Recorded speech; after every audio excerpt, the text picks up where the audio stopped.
तुम्हाला माहित आहे का, भगवान रामांना मोठी बहीण होती. त्या राजा दशरथ आणि राणी कौसल्या यांची पहिली मुलगी होती, ज्या भगवान राम आणि त्यांच्या भावांच्या जन्मापूर्वी जन्मल्या. त्यांच्या मुलीचे नाव शांता होते. राजा दशरथ यांनी शांतांना अंग देशातील राजा रोमपद आणि राणी वर्षिणी यांना दत्तक दिले होते, कारण ते अपत्यहीन होते.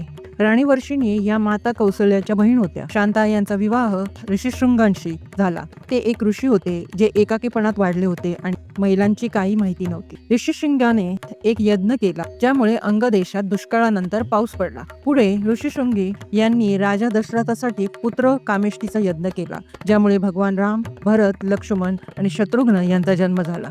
शांता यांचे पात्र वाल्मिकीच्या मूळ रामायणात दिसत नाही, परंतु काही रूपांतरात मध्ये आणि प्रादेशिक कथांमध्ये त्यांचा उल्लेख आहे. काही लोककथांमध्येही त्यांच्या भावाच्या निर्णयाविषयी, विशेषतः माता सीतेच्या निर्वासनाबद्दल त्यांनी मजबूत भावना व्यक्त केल्या होत्या. शांता आणि ऋषीशृंगी यांचे मंदिर हिमाचल प्रदेश आणि कर्नाटकामध्ये आहे, ज्यामुळे त्यांचे सांस्कृतिक महत्त्व अधोरेखित होते.